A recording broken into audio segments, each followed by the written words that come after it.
Queridos hermanos de nuestra comunidad Despierta al Gigante, vamos a iniciar este segundo día de meditación pidiendo la gracia a nuestro Dios por medio de la oración, siempre mirando esta disposición para prepararnos para nuestra consagración a nuestra Madre, Nuestra Señora de Guadalupe. Oremos. En el nombre del Padre, y del Hijo, y del Espíritu Santo. Amén. Señor mío y Dios mío, creo firmemente que estás aquí, que me ves, que me oyes. Te adoro con profunda reverencia. Te pido perdón de mis pecados y gracia para hacer con fruto este rato de oración. Madre mía Inmaculada, San José, mi Padre y Señor, Ángel de mi guarda, interceded por mí. En el nombre del Padre, y del Hijo, y del Espíritu Santo. Amén. Bien, queridos hermanos, que estamos viviendo este segundo día de meditación en preparación para la consagración a nuestra Madre, Nuestra Señora de Guadalupe, el próximo 12 de diciembre. Hoy recordamos a Santa Cecilia. Hoy 22 de noviembre recordamos a Santa Cecilia, patrona de los músicos. Y vamos a leer en este día también las lecturas correspondientes. Y son oportunas porque se refieren al libro del profeta Daniel. Así es que la vamos a leer en este momento. La lectura de Daniel, capítulo 1, versículo 1 al 20.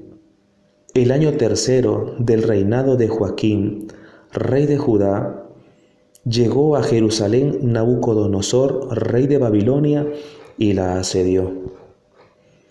El Señor entregó en su poder a Joaquín, y todo el ajuar que quedaba en el templo se lo llevó a Sennaar, y el ajuar del templo lo metió en el tesoro del templo de su Dios.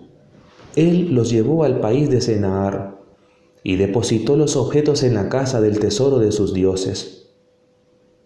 El rey mandó a Aspenaz, jefe de eunucos, tomar de entre los israelitas de estirpe real o de familia noble algunos jóvenes sin defecto corporal, de buen parecer, instruidos en toda sabiduría, cultos e inteligentes, idóneos para servir en la corte del rey, con el fin de enseñarles las escrituras y la lengua de los caldeos. El rey le asignó una ración diaria de los manjares del rey y del vino de su mesa. Deberían ser educados durante 3 años, después de los cuales entrarían al servicio del rey. Entre ellos se encontraba Daniel, Ananías, Misael y Azarías, que eran judíos. El jefe de los eunucos les puso nombres nuevos. Daniel se llamaría Belsasar, Ananías se llamaría Sadrac, Misael, Mesac y Azarías, Abednego. Daniel, que tenía el propósito de no mancharse compartiendo los manjares del rey y el vino de su mesa, pidió al jefe de los eunucos permiso para no mancharse. Dios concedió a Daniel hallar gracia y benevolencia ante el jefe de los eunucos. Pero el jefe de los eunucos dijo a Daniel: «Temo al rey mi señor, él ha asignado vuestra comida y vuestra bebida, y si llega a ver vuestros rostros más macilentos que los de los jóvenes de vuestra edad, expondríais mi cabeza a los ojos del rey». Daniel dijo entonces al guarda, a quien el jefe de los eunucos había confiado el cuidado de Daniel, a Ananías, Misael y Azarías: «Por favor, pon a prueba a tus siervos durante 10 días, que nos den de comer legumbres y de beber agua. Después puedes comparar nuestro aspecto con el de los jóvenes que comen los manjares del rey y hacer con tus siervos con arreglo a lo que hayas visto. Aceptó él la propuesta y les puso a prueba durante 10 días. Al cabo de los 10 días se vio que tenían mejor aspecto y estaban más rollizos que todos los jóvenes que comían los manjares del rey. Desde entonces el guarda retiró sus manjares y el vino que tenían que beber, y les dio legumbres. A estos 4 jóvenes les concedió Dios ciencia e inteligencia en toda clase de letras y sabiduría. Particularmente Daniel poseía el discernimiento de visiones y sueños.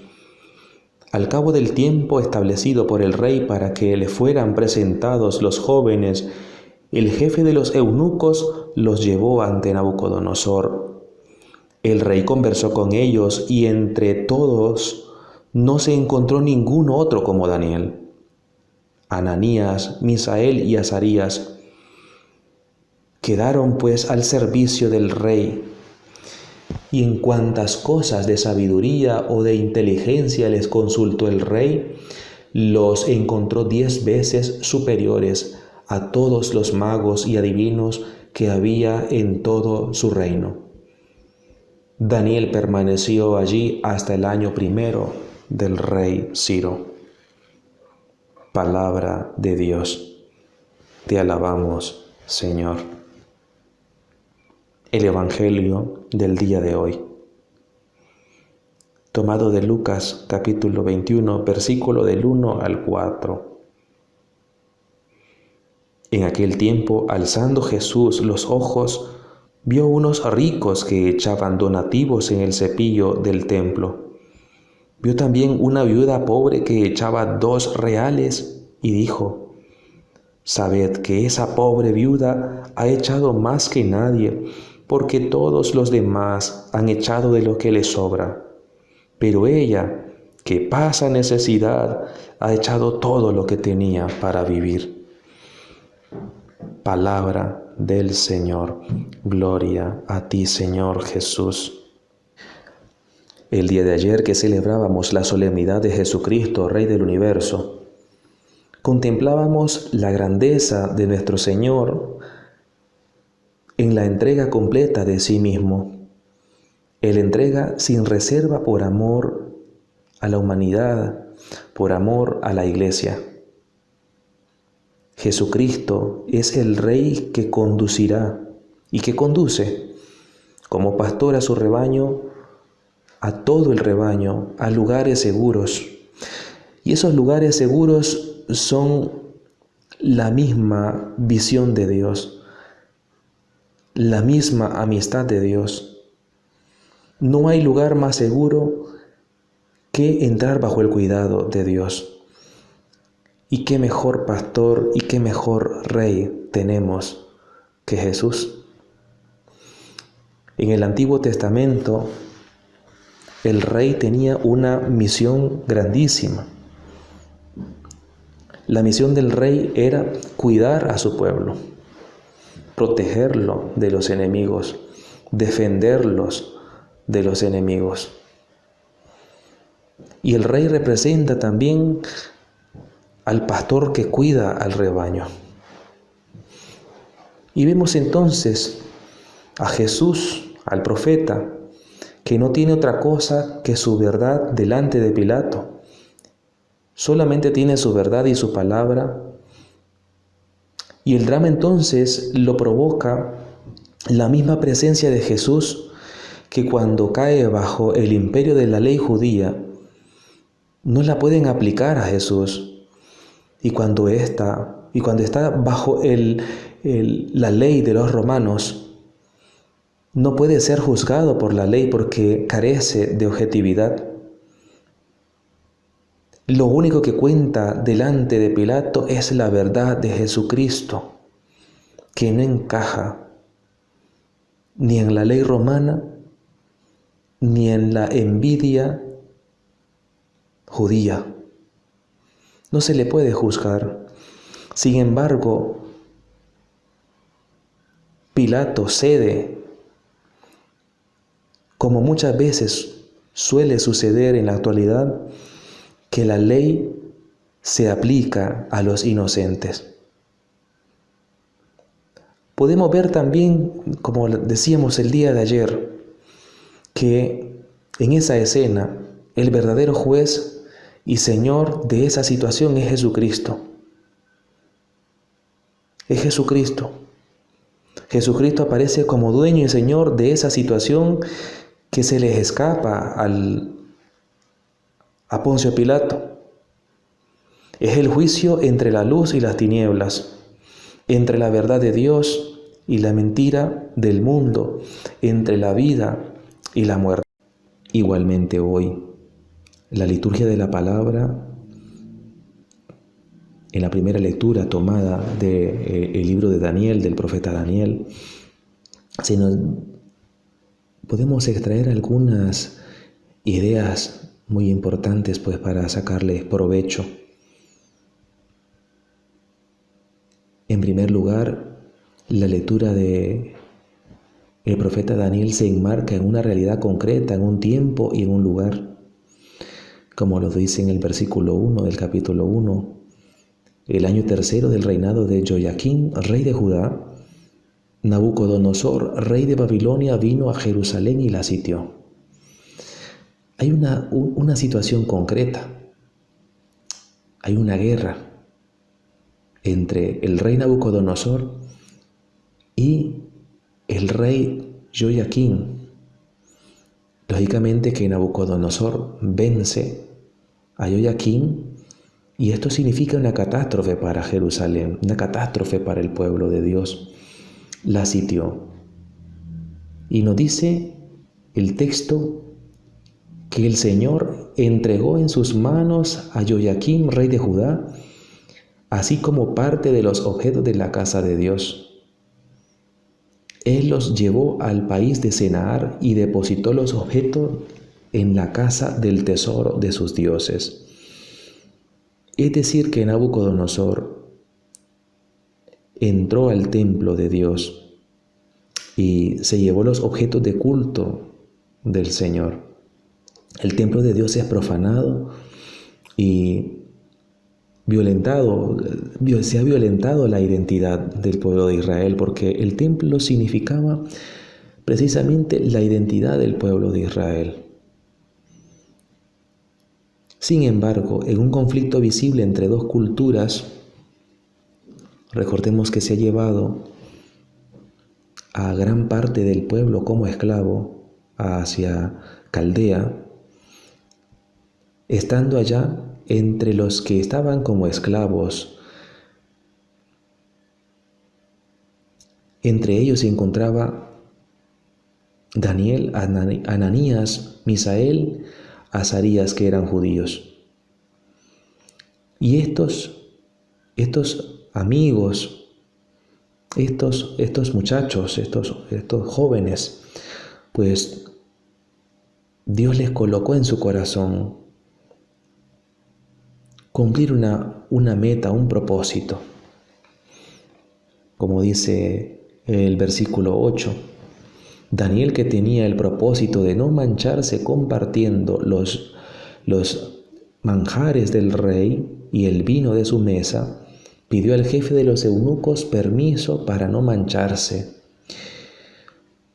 En ese conflicto visible entre estas dos culturas, la Caldea, que son los vencedores, caracterizada por la abundancia de los alimentos y la abundancia de vino, es contraria a la pureza judía, a la pureza ritual judía, mantenida por un pequeño pueblo oprimido, que es el pueblo judío, que resiste a la mundanización.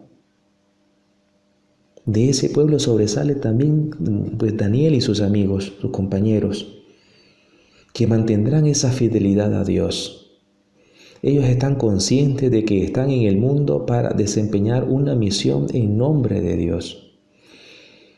Así nosotros que estamos llevando este segundo día de ayuno del profeta Daniel, Debemos tener presente, queridos hermanos, que desempeñamos una misión en nombre de Dios, una misión para servicio del Señor, y que estamos llamados a dejar las banalidades y comodidades del mundo y que el mundo nos ofrece para darlas en sacrificio en la búsqueda de la virtud. No únicamente hacer el ejercicio, hacer este acto de ayuno, hacerlo por hacer, no tiene ningún sentido, sino todo lo contrario. Saber que mediante vayamos ofreciendo las cosas de la vida, aquellas cosas que nos gustan en la vida, podamos adquirir poco a poco la virtud. Es necesario entonces confiar en el poder de Dios que allanará nuestros caminos, que nos dará la luz necesaria para alcanzarlo. Estos jóvenes, Daniel, Ananías, Misael y Azarías, que eran judíos, han evitado caer en las banalidades y comodidades del mundo y ofrecen sacrificios en búsqueda de la virtud.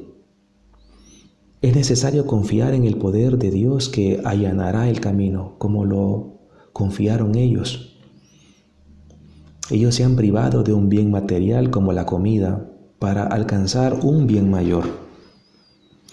Ejercer el señorío sobre sus cuerpos. Es que esto es lo importante.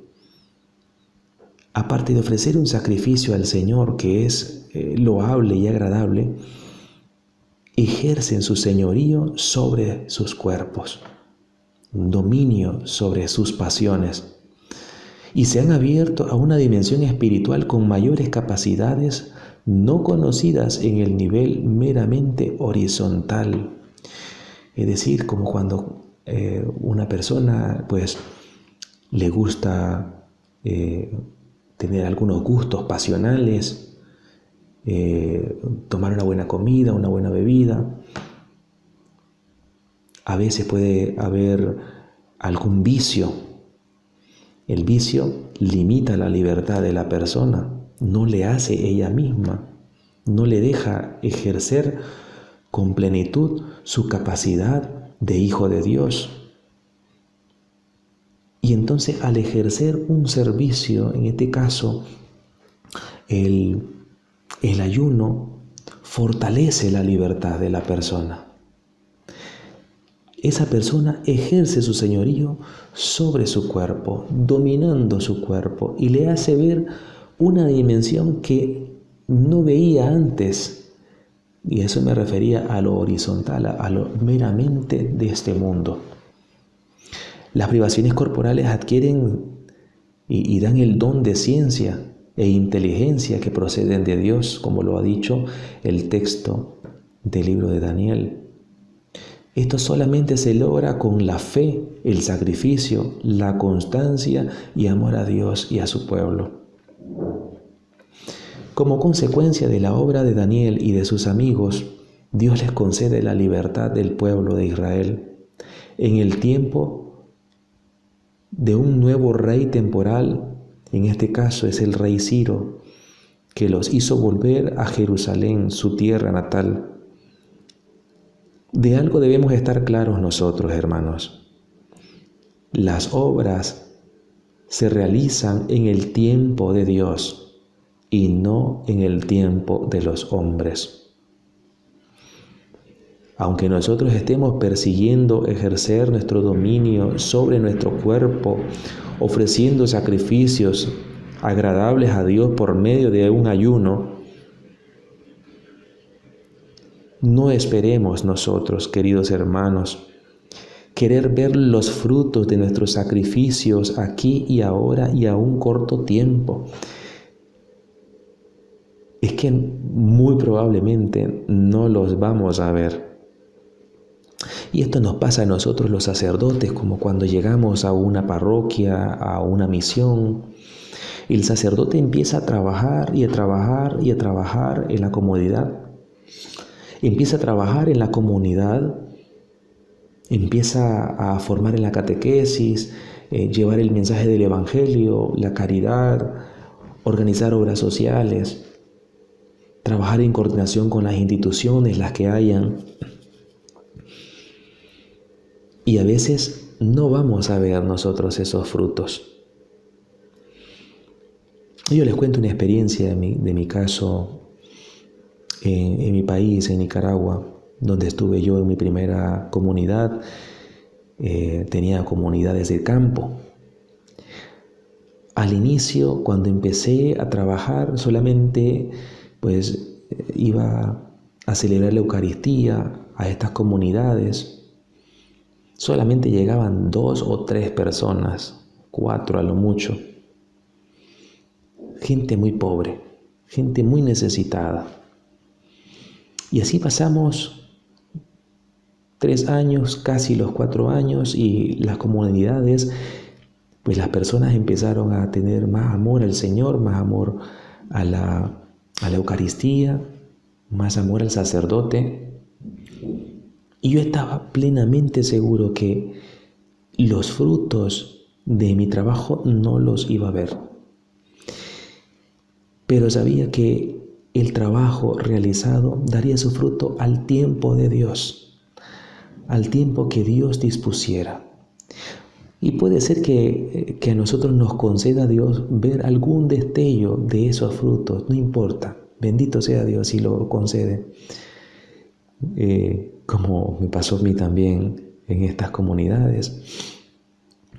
Yo sentía en mi corazón que cuando esas comunidades empezaran a ser generosas con la parroquia, generosos con el Señor, a organizarse, a tener el deseo de escuchar la palabra y de querer a su sacerdote, es que ya había terminado mi misión en esa comunidad. Y efectivamente así me sucedió, porque Dios nos va dando la capacidad, nos va dando una visión de futuro.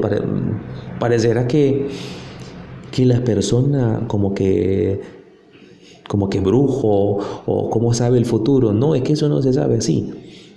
En la medida en que nos vamos relacionando con el Señor, teniendo experiencia por medio de la oración, del sacrificio, la generosidad de entrega, y vas conociendo cada vez a la comunidad, Dios te va a ir hablando allí.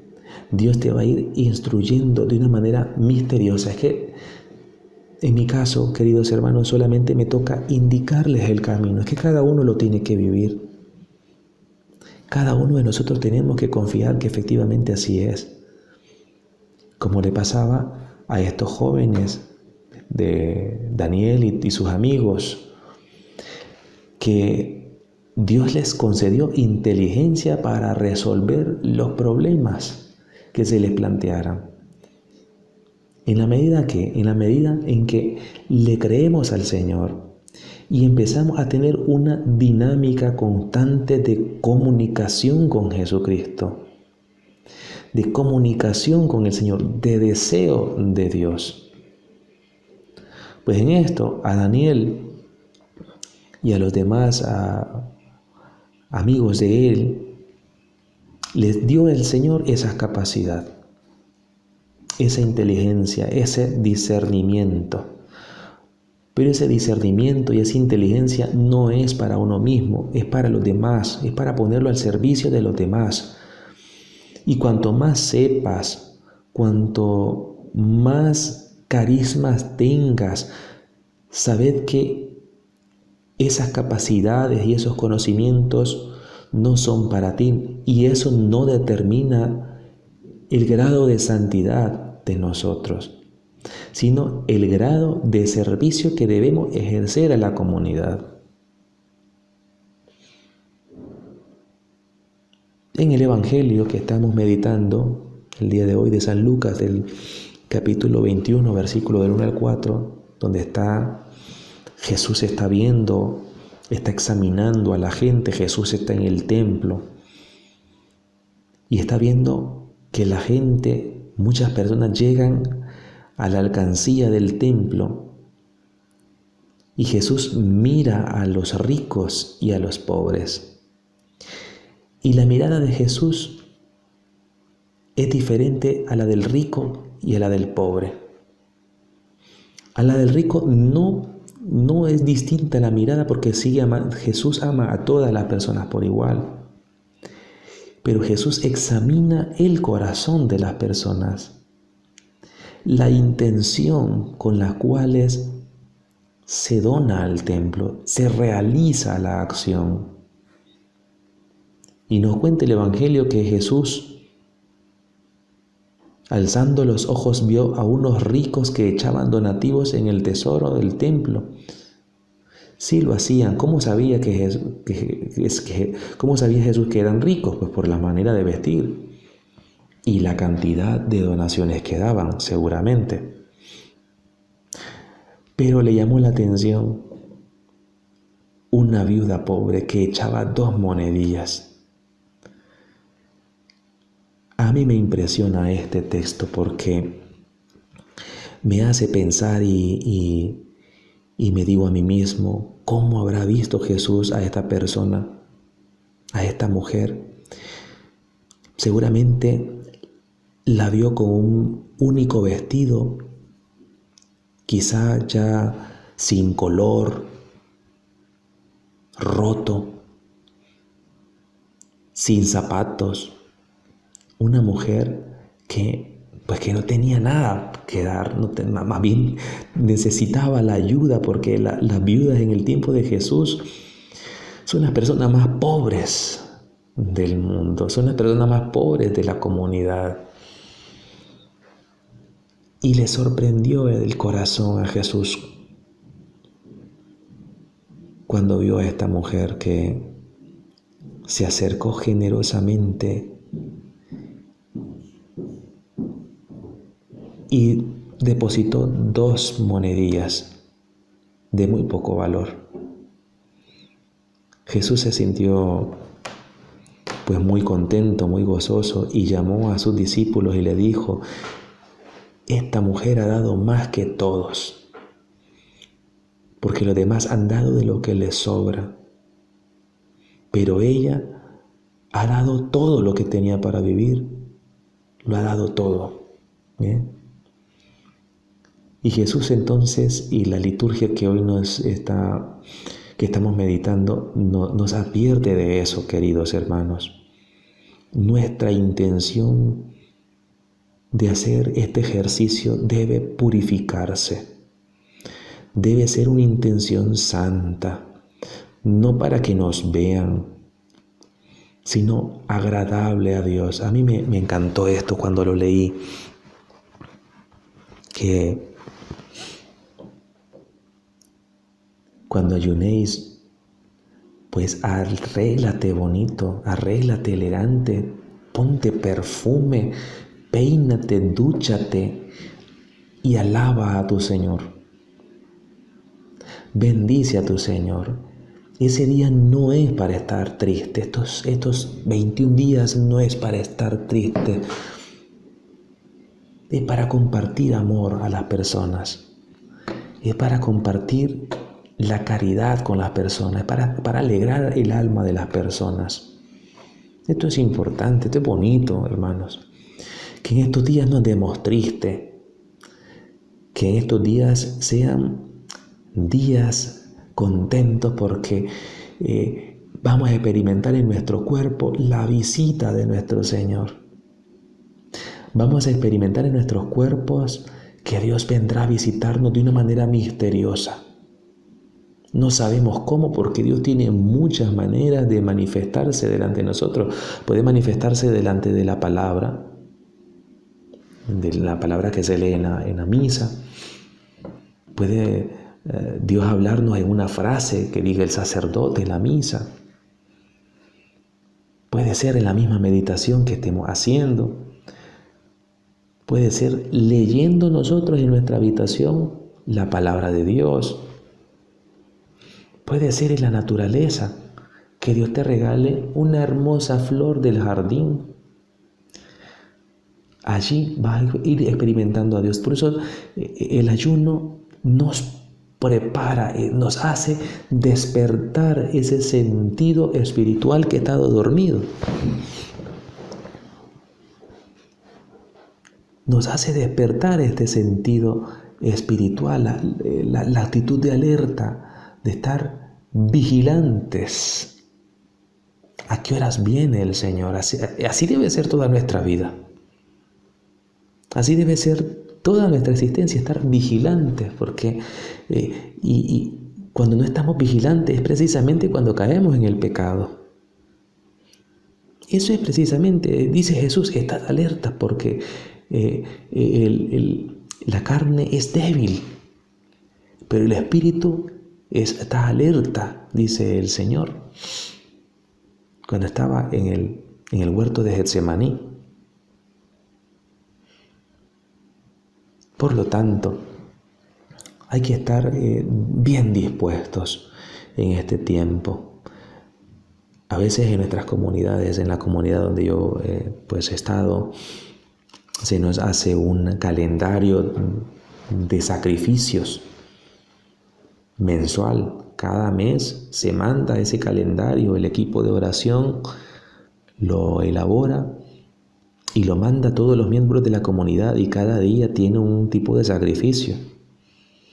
A las mujeres, por ejemplo, no usar arete un día, otro día no usar perfume, otro día no pintarse, otro día no tomar refresco. A los varones, pues que nos gusta el deporte, no ir al deporte. En los domingos a veces se nos dice llamar a un pariente o a un amigo que no sabemos de él, visitar a un enfermo. Y entonces en la comunidad se nos va ayudando a nosotros a poner un sacrificio, ejercernos violencia. Lo normalito, decimos en mi país, lo normal es que vivamos la vida de una manera tranquila. Pero el saber que tenemos estos ejercicios de caridad, yo le llamo de caridad, la iglesia le llamaba anteriormente ascesis, ejercicios que fortalecen nuestra libertad interior. Yo le llamo ejercicios de caridad, de amor a Dios y al prójimo. ¿Ven? Entonces, estos ejercicios van fortaleciendo nuestra capacidad de amar, nuestra capacidad de adoración y de sacrificio a Dios, nuestra capacidad de sacrificio y de amor al prójimo. Se nos mandaba en esos textos perdonar al hermano difícil. Ayuno A, ayuno B, ayuno C, dependiendo del día y del tiempo. Me imagino que ustedes ya han de saber el ayuno A, pues no comer nada hasta el mediodía, solamente agua y un trozo de pan. El ayuno B hasta después del mediodía a las 3 de la tarde. Y el ayuno C hasta llegada la noche. Advierto una cosa: si hay algún hermano o hermana que tenga dificultades, problemas de salud y desea hacer este ayuno, pues sepa bien que si tiene esas limitaciones, eso no le impide hacer el ayuno. Obviamente que siga su dieta normal, pero puedes ayunar de otra manera, y esto también va para los demás, para los que no tienen problemas de salud. Ayunar de juzgar a los otros. Tratar de descubrir a Cristo en estas personas. Ayunar de las palabras hirientes. Llenarnos de frases que nos sanen. Ayunar de estar descontentos, amargados o enojados. Ayunar de malos pensamientos, hermanos. Ayunar del pesimismo, de las preocupaciones. Ayunar de estarnos quejando todo el día. Dios mío, qué triste escuchar queja tras queja de las personas, de uno mismo. Ayunar de las presiones que no cesan, hermanos. Ayunar de darnos importancia a nosotros mismos, que nos vean a nosotros. Ayunar de las ansiedades de este mundo, de los desalientos, de los pensamientos mundanos, de todo aquello que nos separa de Jesús. Pídele la gracia al Señor. Pídele a Jesucristo que te regale a ti, mediante el ayuno, ser un espejo, ¿verdad? Que este ayuno sea un espejo para ti, para que te puedas conocer, para que puedas trabajar en ti mismo, para que puedas fortalecer tu libertad, tu capacidad de hijo de Dios, para que puedas decir que eres hijo de Dios y que tienes una gran misión en este mundo: hacer visible la iglesia de Jesús, hacer presente a nuestro Señor. Amados hermanos, en este día que pues me imagino estarás empezando, no te desanimes. Si fallas, vuelve a intentarlo. Vuelve a intentarlo. Y la lógica es confiar en el Señor y decirle: Señor, me uno a ti en sacrificio de la cruz y me ofrezco junto contigo para conocerme más y amar al Padre eterno y a mis hermanos. Concluyo, hermanos. Señor mío y Dios mío, creo firmemente que estás aquí, que me ves, que me oyes. Te adoro con profunda reverencia. Te pido perdón de mis pecados y gracia para hacer con fruto este rato de oración. Madre mía Inmaculada, San José mi Padre y Señor, Ángel de mi guarda, interceded por mí. Santa María, asiento de la sabiduría, ruega por nosotros. En el nombre del Padre, y del Hijo, y del Espíritu Santo. Amén.